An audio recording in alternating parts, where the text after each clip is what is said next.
Assalamualaikum warahmatullahi wabarakatuh. Halo rekan-rekan petani semua, selamat berjumpa kembali di channel Giarta Production, tempat kumpulnya petani masa kini. Bagaimana kabar kalian semua?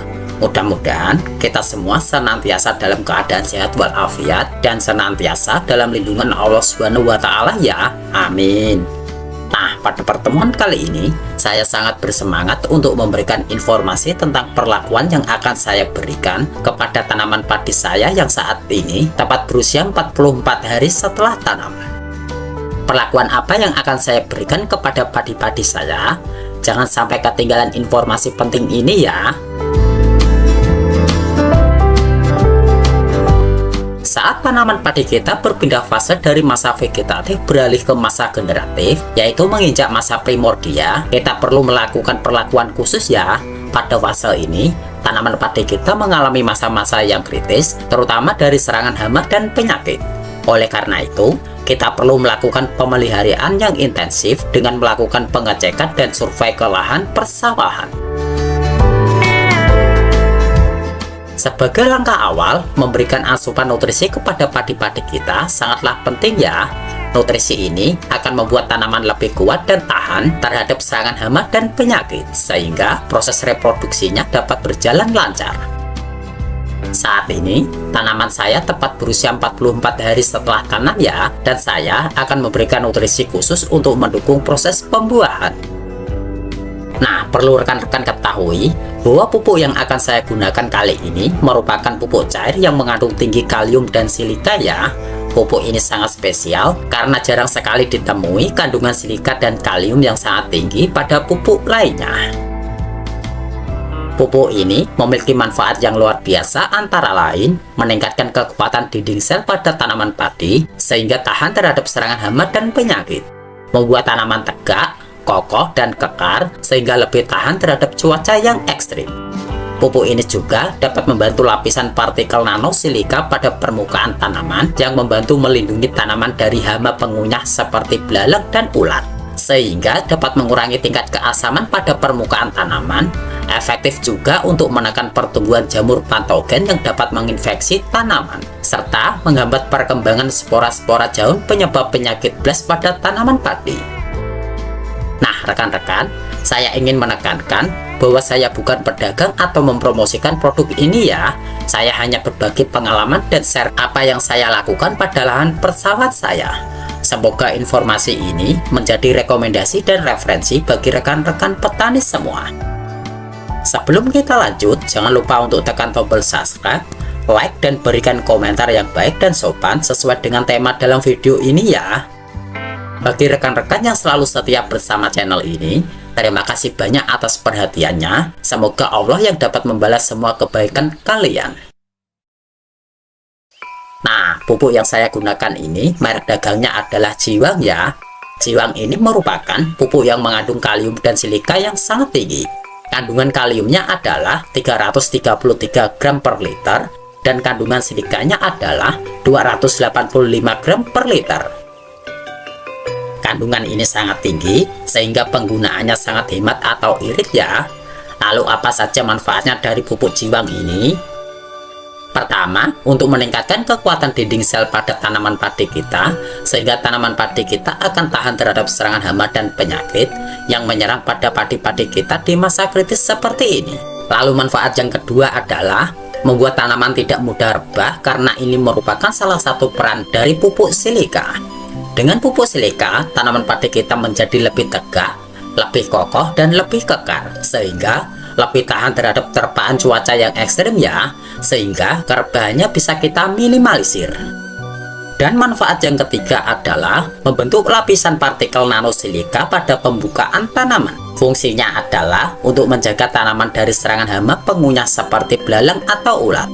Hama-hama ini tidak menyukai keadaan permukaan tanaman yang terlindungi oleh unsur nanosilika ya, sehingga merupakan dinding atau pagar berduri bagi tanaman padi kita yang terlindungi oleh lapisan nanosilika. Selain itu, pupuk Jiwang juga memiliki manfaat lainnya, seperti mengurangi tingkat keasaman pada permukaan tanaman, terutama ketika sering hujan di malam hari. Ini sangat efektif untuk menekan inkubasi jamur patogen atau cendawan yang bisa menginfeksi tanaman padi kita. Pupuk ini juga menghambat perkembangan spora-spora jamur yang bisa menyebabkan penyakit blast pada masa generatif. Penyakit blast biasanya menyerang bulir-bulir padi pada bulir padi yang sangat pokok ya. Nah, penyakit ini sangat ditakuti oleh petani karena jika terkena blast, padi tidak berisi dengan maksimal, terutama di bagian bawah pangkal malai padi kita. Lalu manfaat paling utama dari pupuk jiwang ini adalah untuk mempercepat proses pembungaan atau pembuahan pada tanaman padi kita. Hal ini sangat penting untuk mengantisipasi keadaan atau hal-hal yang tidak diinginkan yang dapat merugikan kita dalam melakukan budidaya tanaman padi. Oleh karena itu, pada saat-saat seperti ini menjelang masa generatif, perlu kita berikan pupuk yang mengandung kalium tinggi, dibarengi atau ditambah dengan unsur silika ya.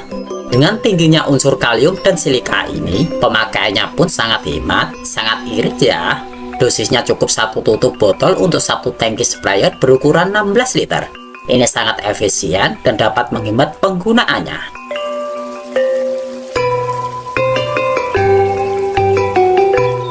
Baik rekan-rekan, saya nanti akan melakukan penyemprotan pada tangki sprayer milik saya yang berkapasitas 16 liter. Ini dosis yang akan saya gunakan untuk 1 tangki ini. 1 tutup botol kemasan ini sekitar 10-12 ml.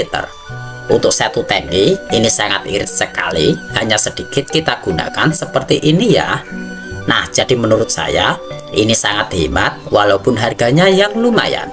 Harganya relatif tergantung di daerah masing-masing, dipengaruhi oleh tingkat biaya transportasi ke daerah masing-masing. Pupuk jiwang yang mengandung kalium dan silika yang sangat tinggi ini, menurut saya, merupakan raja dari pupuk kalium dan silika ya. Saya akan melanjutkan dengan melakukan penyemprotan ya. Satu tambahan informasi penting lagi ya.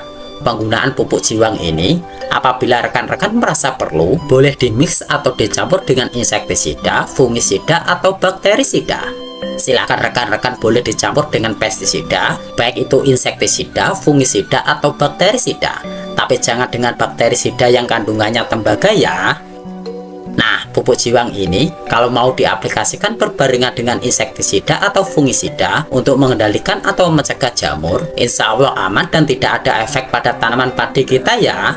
Namun kandungan kalium dan silika yang tinggi pada pupuk jiwang ini, mohon kiranya rekan-rekan mengikuti anjuran untuk tidak melebihi dosis penggunaannya. Karena tingginya kandungan kalium dan silika ini, apabila berlebihan, dikhawatirkan bisa menyebabkan korosi pada tanaman padi kita. Gunakan cukup 1 tutup botol pupuk ini untuk 1 tangki sprayer, baik itu tangki berukuran 14 liter, 15 liter, 16 liter, sampai 18 liter.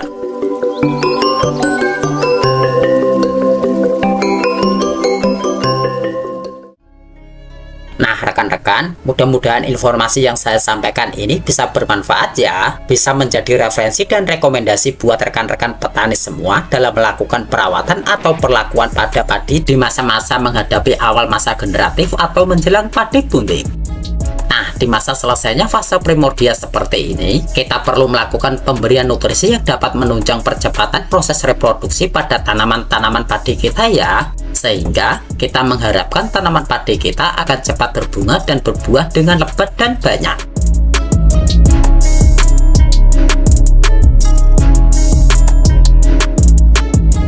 Baik rekan-rekan, mungkin itu saja informasi pada kesempatan kali ini ya. Mohon maaf apabila ada kesalahan kata, ungkapan, atau pernyataan. Kurang lebihnya saya mohon dimaklumi. Billahi taufik wal hidayah. Wassalamualaikum warahmatullahi wabarakatuh. Salam sukses petani Indonesia.